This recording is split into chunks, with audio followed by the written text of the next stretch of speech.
ಹಂಗಲ್ಲ, ಯಥಾ ರಾಜ ತಥಾ ಪ್ರಜಾ ಅಂತ. ಸರ್ಕಾರ ಹೇಗಿರುತ್ತೆ ಅದರ ವ್ಯವಸ್ಥೆಗಳು, ಅದರ ಆಡಳಿತ ಹಂಗೆ ಇರುತ್ತೆ. ಇವತ್ತು ಕರ್ನಾಟಕದಲ್ಲಿ ಖಾಸಗಿ ಶಾಲೆಗಳು, ಖಾಸಗಿ ಆಸ್ಪತ್ರೆಗಳು ಇಲ್ಲದೆ ಇದ್ದಿದ್ರೆ ಕೋವಿಡ್ ಅಂತ ಒಂದು ಮಹಾಮಾರಿಯನ್ನ ನಾವು ಎದುರಿಸ್ಲಿಕ್ಕೆ ಆಗ್ತಾ ಇರ್ಲಿಲ್ಲ. ಕೇವಲ ನಾವು ಸರ್ಕಾರಿ ವ್ಯವಸ್ಥೆಗಳನ್ನ ಇಟ್ಟು. ಹಾಗೆ ಅಂತ ಸರ್ಕಾರಿ ವ್ಯವಸ್ಥೆಗಳು, ಆರೋಗ್ಯ ವ್ಯವಸ್ಥೆಗಳು ಕೆಟ್ಟದಾಗಿರ್ಬೇಕಾ? ಖಂಡಿತ ಅಲ್ಲ. ಬಡವರಿಗೆ ಆಶಾದೀಪನೇ ಇವತ್ತು ಆರೋಗ್ಯ ಸಂಜೀವನಿನೇ ಇದು ಸರ್ಕಾರಿ ಆಸ್ಪತ್ರೆಗಳು. ಅಲ್ಲಿ ವ್ಯವಸ್ಥೆ ಸರಿ ಇರ್ಬೇಕು. ಎಲ್ಲ ವೈದ್ಯರಿದ್ದಾರೆ, ಎಲ್ಲ ಆಸ್ಪತ್ರೆಗಳಿದೆ, ಗುಣಮಟ್ಟದ ಉಪಕರಣಗಳಿದೆ. ಇಷ್ಟಿದ್ರೂ ಕೂಡ ಯಾಕೆ ಆಗ್ತಾ ಇಲ್ಲ ಅಂತಂದ್ರೆ ಆಡಳಿತ ವ್ಯವಸ್ಥೆ ಸರಿ. ಇನ್ನಾದ್ರೂ ನಾನ್ ನಿರೀಕ್ಷೆ ಮಾಡ್ತೀನಿ. ಆ ದಿನೇಶ್ ಗುಂಡೂರಾವ್ ಇದ್ದಾಗಂತೂ ಸಂಪೂರ್ಣ ವಿಫಲರಾಗಿದ್ದರು. ಅಟ್ಲೀಸ್ಟ್ ಖಾದರ್ ಅವ್ರು ಬಂದಿದ್ದಾರೆ, ಹಿಂದೆ ಆರೋಗ್ಯ ಸಚಿವರಾಗಿದ್ರು. ಅಟ್ಲೀಸ್ಟ್ ಅವರಾದ್ರೂ ಒಳ್ಳೆ ಕೆಲಸ ಮಾಡ್ತಾರೆ ಅಂತ ನಾನು ನಿರೀಕ್ಷೆ ಮಾಡಿದ್ದೀನಿ. ಈಗ ತಗೊಂಡಿದ್ದಾರೆ, ಅದ್ರ ಬಗ್ಗೆ ಉಲ್ಲೇಖ ಮಾಡ್ಲಿಕ್ಕೆ ಹೋಗಲ್ಲ, ಯಾಕಂದ್ರೆ ಅವ್ರಿಗೆ ಸಮಯ ಕೊಡ್ಬೇಕಾಗ್ತದೆ. ಇನ್ನಾದ್ರೂ ಏನು ಹಳಿ ತಪ್ಪಿತ್ತು ಸರ್ಕಾರದ ಆರೋಗ್ಯ ವ್ಯವಸ್ಥೆ, ಅದನ್ನ ದಯವಿಟ್ಟು ನಿಮ್ಮ ಆಡಳಿತದ 2 ವರ್ಷದ ಆಡಳಿತ ಅವಧಿಯಲ್ಲಿ ಅದನ್ನ ಸರಿಯಾಗಿ ಮಾಡಿ ಅಂತೇಳಿ ನಾನು ಮನವಿಯನ್ನ ಮಾಡ್ತೀನಿ. ರಾಜಲಕ್ಷ್ಮಿ ಅವರು ಮತ್ತು ನಮ್ಮ ಡಾಕ್ಟರ್ ರಾವ್ ಅವರ ಪತಿ ಡಾಕ್ಟರ್ ರಾಜಲಕ್ಷ್ಮಿ ಅವರು ನಮ್ಮ ಸಹಪಾಠಿಗಳು.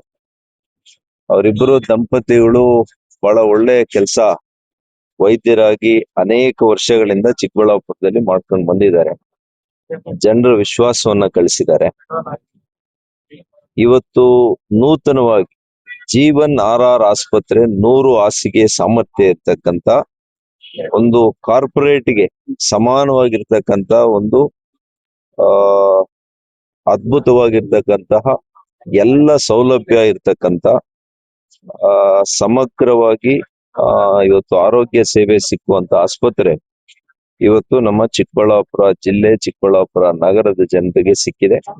ಮೊದಲನೇದಾಗಿ ಅವರಿಬ್ಬರು ದಂಪತಿಗಳಿಗೆ ಮತ್ತು ಇಡೀ ಅವರ ಏನು ತಂಡ ಇದೆ ಅವರಿಗೆಲ್ಲ ಕೂಡ ನಾನು ಹಾರ್ದಿಕ ಶುಭಾಶಯಗಳನ್ನ ತಿಳಿಸ್ತೀನಿ. ಮತ್ತು ಇನ್ನು ಕೂಡ ಹೇಳ್ಬೇಕು ಅಂತಂದ್ರೆ ಎಲ್ಲ OT ಮತ್ತು ಎಲ್ಲ ಕೂಡ ನಾನು ಹೋಗಿ ನೋಡಿದೆ. ಬೆಂಗಳೂರಿಗೆ ಸರಿಸಮಾನವಾಗಿ ಯಾವ್ದ್ರಲ್ಲೂ ಕಾಂಪ್ರಮೈಸ್ ಆಗಿಲ್ಲ ಡಾಕ್ಟರ್. ಯಾವ್ದ್ರಲ್ಲೂ ಕಡಿಮೆ ಮಾಡ್ಬೇಕು ಅಂತ ಕಂಜೂಸಿತನ ನೋಡ್ಸೇ ಇಲ್ಲ. ಎಲ್ಲವೂ ಕೂಡ ಗುಣಮಟ್ಟವನ್ನ ಕಾಯ್ದುಕೊಂಡಿದ್ದಾರೆ. ನನಗೆ ನಿರೀಕ್ಷೆ ಇದೆ, ಇದು ಒಂದು ಹೊಸ ಆರೋಗ್ಯ ಕ್ಷೇತ್ರದಲ್ಲಿ ಹೊಸ ಆಯಾಮ.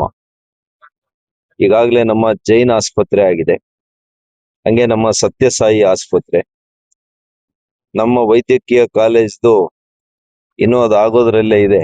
ನಮ್ಮ ಸರ್ಕಾರಿ ವೈದ್ಯಕೀಯ ಕಾಲೇಜ್ದು ನಾವಿದ್ರೆ ಇನ್ನ 3 ವರ್ಷ ಆಗೋಗಿರೋದು ಈಗ ಆಸ್ಪತ್ರೆ ಪ್ರಾರಂಭ ಆಗಿ. ಇದೆಲ್ಲ ಏನು ತೋರಿಸುತ್ತೆ ಅಂದ್ರೆ ಚಿಕ್ಕಬಳ್ಳಾಪುರ ಜಿಲ್ಲೆಯಲ್ಲಿ ಆರೋಗ್ಯ ಕ್ಷೇತ್ರಕ್ಕೆ ಬಹಳ ಹೆಚ್ಚಿನ ಒತ್ತನ್ನ ಕೊಟ್ಟಿರುವಂತದ್ದು ತೋರಿಸುತ್ತೆ. ಮತ್ತು ಜನಸಾಮಾನ್ಯರಿಗೆ ಇವತ್ತು ಬೆಂಗಳೂರಿವರೆಗೂ ಹೋಗುವಂತ ಅಗತ್ಯನೇ ಇಲ್ಲ. ಇಂಥ ಆಸ್ಪತ್ರೆಗಳಲ್ಲಿ ನಿಮಗೆ ವಿಶೇಷವಾಗಿ ಇಲ್ಲಿ ನಾನು ಇಷ್ಟಪಟ್ಟಿದ್ದು ಇಂಟೆನ್ಸಿವ್ ಕೇರ್ ಯೂನಿಟ್, ಅದು ಕೂಡ ಬಹಳ ಚೆನ್ನಾಗಿದೆ. ಮತ್ತು ಮಕ್ಕಳಿಗೆ NICU, neonatal intensive care unit, ಇದು ಕೂಡ 16 ಹಾಸಿಗೆ ಇದೆ ಸಣ್ಣ ಮಕ್ಕಳು ಹುಟ್ಟಿದಾಗ. ಹಾಗಾಗಿ ಇವೆಲ್ಲ ಕೂಡ, ಮತ್ತು ಡಾಕ್ಟರ್ನೇ ಗೈನಕಾಲಜಿಸ್ಟ್ ಮತ್ತು ಎಲ್ಲ ಅವರ ತಂಡ ಒಳ್ಳೆ ರೀತಿಯಲ್ಲಿ ಬಹಳ ಪ್ರೊಫೆಷನಲ್ ಆಗಿದ್ದಾರೆ. ಮತ್ತು ಅನೇಕರಿಗೆ ಇಲ್ಲಿ ಉದ್ಯೋಗವನ್ನ ಕೂಡ ಕೊಟ್ಟಿದ್ದಾರೆ. ನಮ್ಮ ಕ್ಷೇತ್ರದ ಅನೇಕ ಯುವಕರು, ನಮ್ಮ ಆತ್ಮೀಯರಿಗೆಲ್ಲ ಉದ್ಯೋಗ ಕೊಟ್ಟಿದ್ದಾರೆ. ಎಲ್ಲ ರೀತಿಯಲ್ಲಿ ಜೀವನ್ RR ಆಸ್ಪತ್ರೆಗೆ ಒಳ್ಳೇದಾಗ್ಲಿ.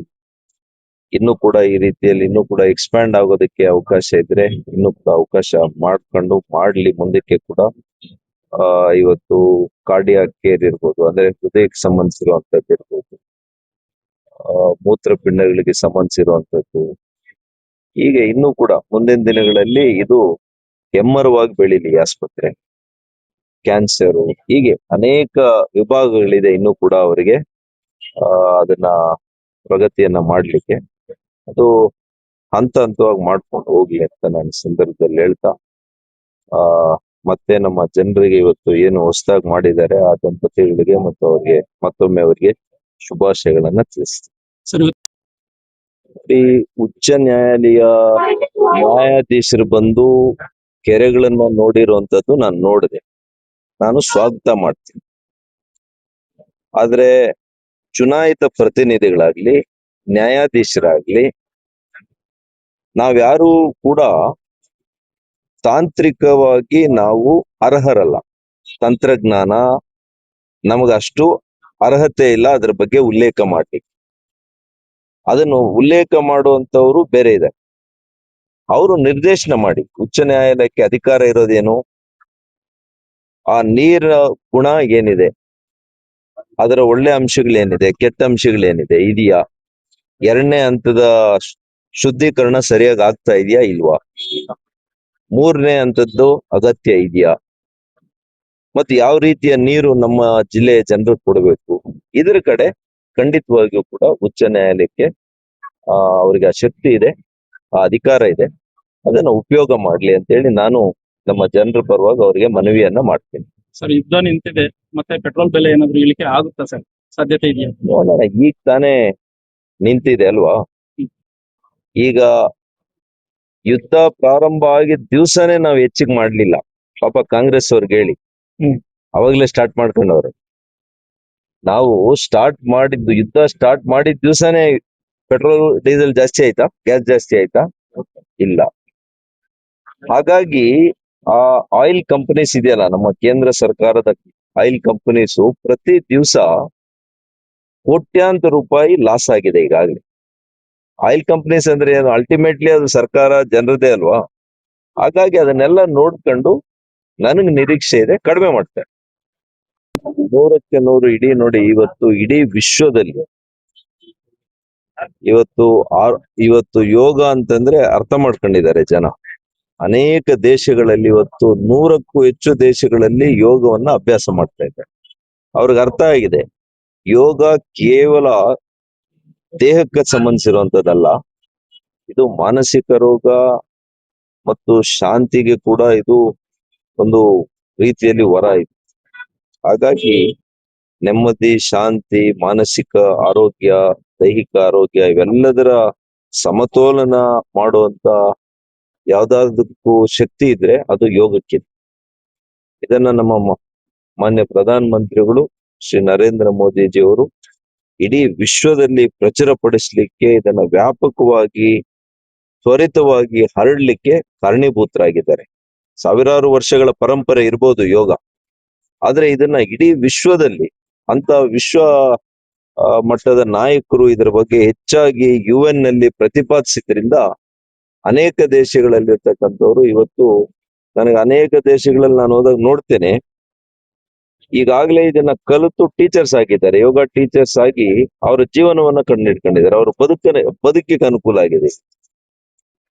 ಇವತ್ತು ನಮ್ಮವ್ರು ಎಷ್ಟು ಜನ ಮಾಡ್ತಾ ಇದಾರೆ ಗೊತ್ತಿಲ್ಲ, ಆದ್ರೆ ವಿದೇಶಗಳಲ್ಲಿ ಇದನ್ನ ಅವರ ಜೀವನದ ಭಾಗ ಮಾಡ್ಕೊಂಡಿದ್ದಾರೆ ಯೋಗ. ಹಾಗಾಗಿ ನಮ್ಮಲ್ಲಿ ಕೂಡ ಇದು ಹೆಚ್ಚಾಗಿ ನಮ್ಮವರು ಯೋಗ ಅಭ್ಯಾಸ ಮಾಡ್ಬೇಕು ಅಂತ ಹೇಳಿ ನಾನು ಮನವಿಯನ್ನು. ಸರ್